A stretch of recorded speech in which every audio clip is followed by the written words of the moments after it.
Reels वाली बहू। प्रज्ञा को रील्स बनाने का बड़ा ही क्रेज है और वो दिन भर रील्स बनाती रहती है। खाते पीते घूमते फिरते घर में कॉलेज में रील्स बनाने के कारण प्रज्ञा पूरे कॉलेज में हाईलाइटेड है। जहाँ उसके रील्स सभी को पसंद आते हैं, वहीं मनीषा चिंता में डूबी रहती है। एक रोज जब खाते हुए प्रज्ञा रील्स बना रही होती है, तब मनीषा कहती है, एक मिनट भी चैन नहीं है इस लड़की को। ये नहीं कि खाना तो आराम से खा ले, लेकिन नहीं, अरे थोड़ी देर रील्स नहीं बनाओगी तो आसमान नहीं टूट पड़ेगा। अरे मम्मी, इसी को तो कहते हैं डिटर्मिनेशन। तुम नहीं समझोगी ये सब। भगवान, इस लड़की को सद्बुद्धि दे। जब देखो तब टेढ़ा बाका मुंह बनाती रहती है। मनीषा की बात का प्रज्ञा पर जरा भी असर नहीं होता और वो खाते खाते रील्स बनाती रहती है। दिन बीतने लगते हैं और देखते देखते प्रज्ञा का कॉलेज भी खत्म हो जाता है।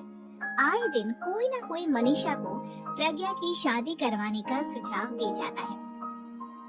सब ठीक ही कहते हैं, प्रज्ञा की शादी कर देनी चाहिए। अपने घर के काम काज में व्यस्त हो जाएगी तो खुद ही ये रील्स और नाच गाना बंद हो जाएगा।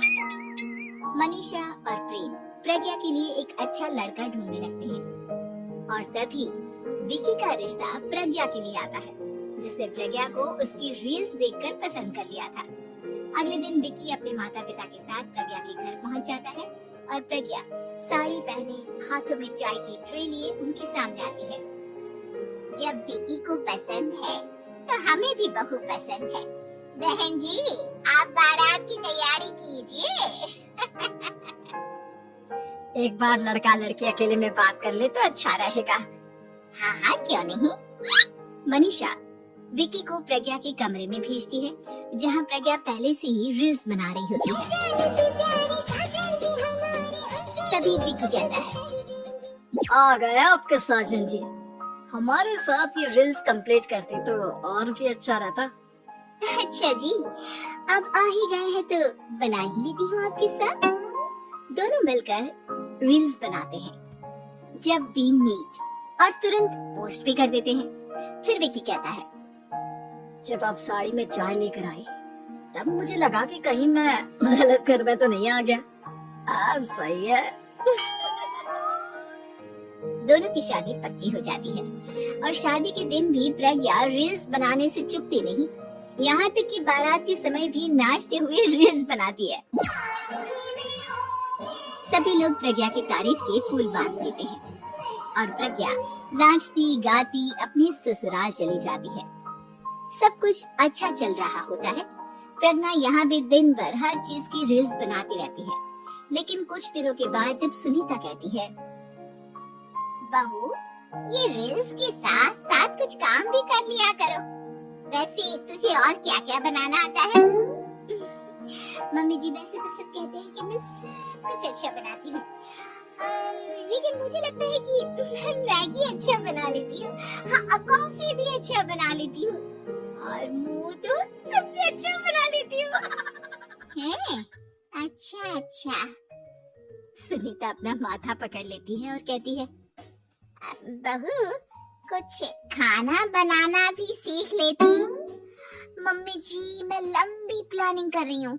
जल्दी ही मैं इतनी फेमस हो जाऊंगी कि मुझे पैसे मिलने लगेंगे। हम दोनों सास बहू राज करेंगे, राज। नौकर काम करेंगी और लोगों की तो लाइन लगेगी हमसे मिलने के लिए। तेरा दिमाग खराब हो गया है क्या बहू? हंसी मजाक तक ठीक है, लेकिन इस तरह घर नहीं चलते। जितना जल्दी हो इस घर के तौर तरीकों को सीख लो। प्रज्ञा मुंह घुमाकर चली जाती है और तुरंत उसी वक्त एक रील बनाती है। ये देख सुनीता का गुस्सा 7वें आसमान पर चला जाता है और विकी के घर आते ही सुनीता उसे सब कुछ बताती है। विकी भी अब प्रज्ञा की इन हरकतों से परेशान हो जाता है। तुम टेंशन मत लो मम्मा, मैं देख लूंगा। विकी कमरे में जाता है तो देखता है कि प्रज्ञा रील्स बना रही है।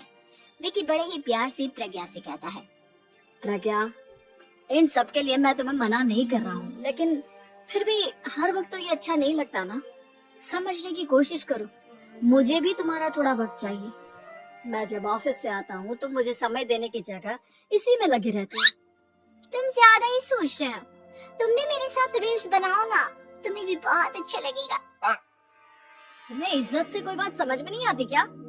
दिमाग खराब हो गया है तुम्हारा इस चकाचौंध से। अगर तुमने अपना रवैया नहीं बदला तो मैं तुमसे दूर चला जाऊंगा। तुम ही रिश्ता लेकर आए थे, मुझे लड़कों की कमी नहीं थी और ना आज है। विकी दरवाजा पटककर चला जाता है। धीरे धीरे विकी प्रज्ञा से दूर होता जाता है। एक रोज मनीषा प्रज्ञा के ससुराल उससे मिलने जाती है।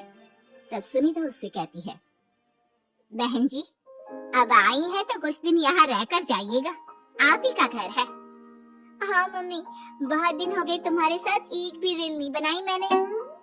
प्रज्ञा तुरंत अपने फोन में रील्स ऑन कर लेती है। ये सब मुझसे नहीं होता। तेरा ये भूत अभी तक नहीं उतरा क्या? बहन जी आप कुछ कहती नहीं क्या इसे? जब आप ही कुछ नहीं कर पाई तो मैं कर ही क्या सकती हूँ, सास तो वैसी ही बदनाम है। शाम को घर की लाइट चली जाती है और मनीषा प्रज्ञा से कहती है, मेरे घुटनों में बहुत दर्द हो रहा है, तू लाइट का कुछ इंतजाम करना बेटा। अच्छा कैंडल जला देती हूँ मम्मा। प्रज्ञा गाते हुए कैंडल जलाती है और खिड़की के पर्दे के पास रख देती है।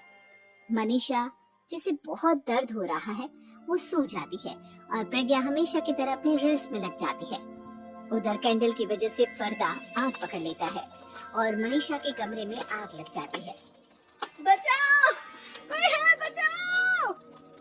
सभी भागते हैं और विकी कमरे की आग बुझाने में लग जाता है, लेकिन तब तक मनीषा आधी जल चुकी थी।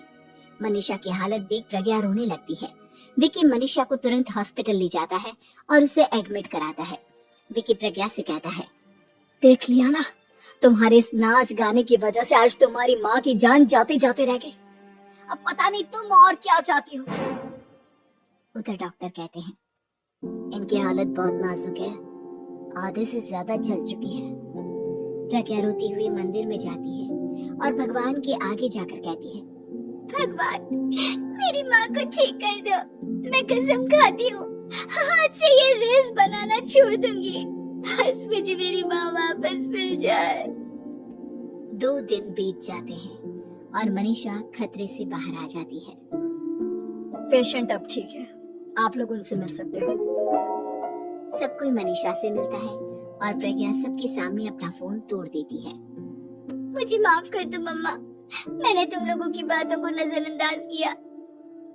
बेटा कोई भी चीज जरूरत से ज्यादा खराब है। मैंने तुम्हें रील्स बनाने से कभी मना नहीं किया, लेकिन हर वक्त एक ही चीज तो सही नहीं है। मैं समझ गई हूँ मम्मा, आई एम सॉरी।